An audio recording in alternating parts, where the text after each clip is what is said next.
Hello అండి. ఈ video వచ్చి నామినేషన్స్ గురించి. ఈ వీక్లో నామినేషన్స్ ఆల్రెడీ దాని ప్రాసెస్ అయితే స్టార్ట్ అయిపోయింది. దాంట్లో ఎవరెవరు నామినేషన్స్ ఉన్నారు అండ్ భరణి గారికి క్యాప్టెన్సీ వచ్చిందా రాలేదా, వస్తే ఎలా వచ్చింది అనే దాని గురించి ఇప్పుడు మాట్లాడుకుందాము. యాక్చువల్గా నాకు ఇది వీడియోస్ చేసి ఇంట్రెస్ట్ వస్తలేదు, ఎందుకంటే ఎవరు చూస్తారు కాబట్టి. పర్లేదు, ఎవరు చూడకున్నా ఒకరిద్దరు చూస్తారు, వాళ్ళ కోసమైనా చేస్తా.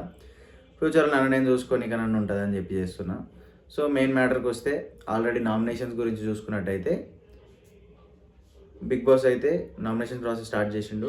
అందరిని వచ్చి లాన్ ఏరియాలో, మన గార్డెన్ ఏరియాలో నిలబెట్టమన్నాడు.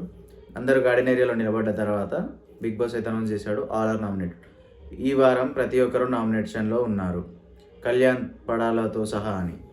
అదేంటి కళ్యాణ్ పడాల ఫస్ట్ ఫైనలిస్ట్ కదా, ఎందుకున్నాడు అని చెప్పేసి మీ అందరికి డౌట్ రావచ్చు. కానీ అక్కడ పెట్టిన ఏంటంటే నామినేషన్స్, ఈ వారం నామినేషన్స్ ఎట్లాంటివి అంటే ఎలిమినేట్ అయ్యి బయటికి వెళ్ళిపోయేదాన్ని కాకుండా, ఈ వారం మండే నుంచి స్టార్ట్ చేస్తే నెక్స్ట్ వారం ఫ్రైడే వరకు ఈ ఓటింగ్స్ అనేవి ఓపెన్ ఉంటాయి. ఎందుకంటే ఇప్పుడు జరిగే ఓటింగ్స్ దేనికంటే ఫైనలిస్ట్ గురించి, విన్నర్ గురించి. సో ఇది మీరందరూ ఏం గుర్తుపెట్టుకోవాలి, ఏం మైండ్లో పెట్టుకోవాలంటే, ఇప్పుడు ఏవోయే ఓట్లు ఎలిమినేట్ అయిపోకుండా ఎవరు ఎలిమినేట్ అవ్వాలి, ఎవరు ఎలిమినేట్ సేఫ్ అవ్వాలి కాకుండా ఎవరు విన్నర్ అవ్వాలి అనే దాని గురించి ఓట్స్ వేసుకోండి. ఎవరెవరు ఫ్యాన్స్ ఎవరెవరికి ఉన్నారు, కళ్యాణ్ ఫ్యాన్స్ కళ్యాణ్కే వేసుకోండి, తనుజ ఫ్యాన్ తనుజకే వేసుకోండి. ఇప్పుడు తనుజ టాప్లో ఉంది కదా, కళ్యాణ్ టాప్లో ఉన్నాడు కదా అని చెప్పేసి, సుమన్ అన్న వీక్ ఉన్నాడు, సంజన వీక్ ఉందని వాళ్ళకు వీళ్ళకు వేసి ఎవరినో ఒకరిని సేవ్ చేద్దాం అనుకున్నారంటే మెయిన్ విన్నర్ అయ్యే ఛాన్స్ ఎవరికైతే ఉంటుందో వాళ్ళు తగ్గిపోతుంది. ఎందుకంటే ఇప్పుడు ఈ మండే నుంచి స్టార్ట్ అయ్యేది ఓట్స్ ఏవైతే ఉన్నాయో అవన్నీ విన్నర్ కోసం వేసే ఓట్స్. దీంట్లో ఎవరు లిస్ట్ వస్తారో వాళ్ళిద్దరిని ఎలిమినేట్ చేస్తారో అది కన్ఫర్మ్. కానీ ఇది పెట్టిన మెయిన్ రీజన్ ఏంటంటే టాప్ విన్నర్ కోసం. సో ఎవరికి ఓట్ వేయాలనుకుంటున్నారో, ఎవరి ఫేవరెట్ ఉన్నారో వాళ్ళకి మాత్రమే ఓట్ వేసుకోండి. నెక్స్ట్ వచ్చి అందరు ఏమనుకుంటారు అంటే, ఈ వీక్ ఆల్రెడీ లాస్ట్ వీకే చెప్పారు, last captaincy, last captain in the house అని చెప్పేసి కళ్యాణ్ పడాలని చెప్పారు. కానీ ఈ వీక్ క్యాప్టెన్ ఉండే ఛాన్సెస్ ఉన్నాయని చెప్పేసి సోర్స్ అయితే వచ్చింది. మొదల పదాలు పోతుంటే లైట్ తీసుకోండి.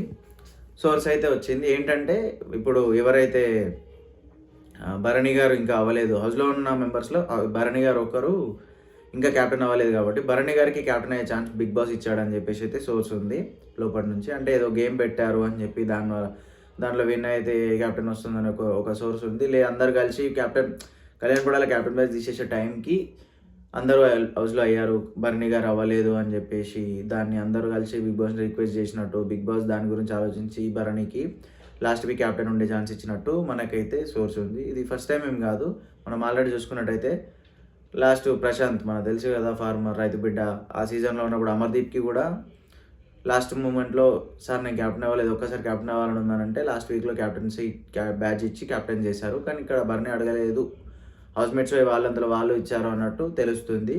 సో అది క్లారిటీ రావాలంటే రేపటి వరకు కావాలి, రేపు మార్నింగ్కి క్లారిటీ వచ్చేస్తుంది మనకి.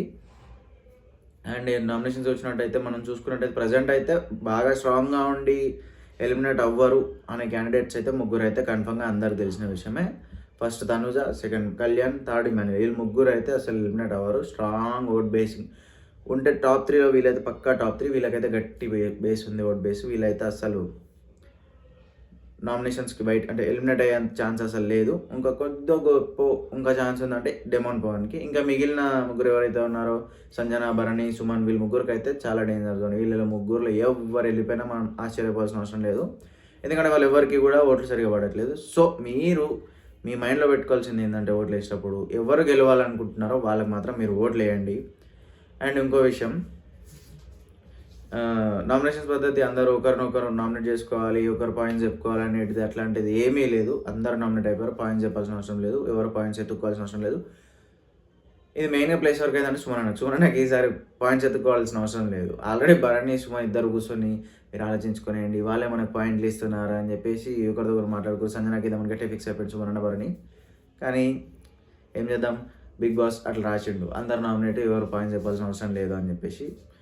కానీ మన ఈరోజు చెప్పడం మర్చిపోయినా, సండే రోజు రీతు ఎలిమినేట్ అయింది కదా. యాక్చువల్గా రీతు ఎలిమినేట్ అవ్వద్దు అని కొందరు, సుమన్ అవ్వాలని కొందరు, నేను కూడా అనుకున్నా, ఓటింగ్ బేస్ అని అనుకున్నా. కానీ చెప్పలేము అది మరి ఓట్స్ ప్రకారం చేసిరా వాళ్ళ ఇంటెన్షన్స్తో చేసిరా అనేది మనం క్లారిటీగా చెప్పలేము. ఎందుకంటే మ్యాక్సిమం ఓట్స్ ప్రకారమే చేస్తారు, కానీ ఎందుకు చేసిరో రీతు అనేది అర్థం కాలేదు. ఎందుకంటే సంజన గారు కూడా స్ట్రాంగ్ కంటెస్టెంట్ గట్టి ఓట్లు పడ్డాయి. ఆమె లిస్ట్కి తీసుకొచ్చి లిస్టు ఇద్దరని చెప్పి సంజన రీతుని ఎలిమినేట్ చేసిరు.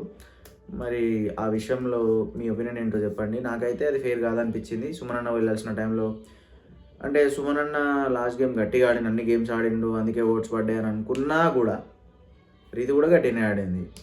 సంజన గారు ఆడలేదు, సో సంజన తగ్గింది అనవచ్చు. రీతు ఆడింది కదా బాగానే, కానీ మరి రీతు కింద ఓట్లు పడలేదు, సుమన్ కిందకి ఓట్లు పడ్డాయి అనేది క్లారిటీ లేదు మనకి. చూద్దాం. That's it for the day guys. Signing off Santosh Kumar నిల్లా.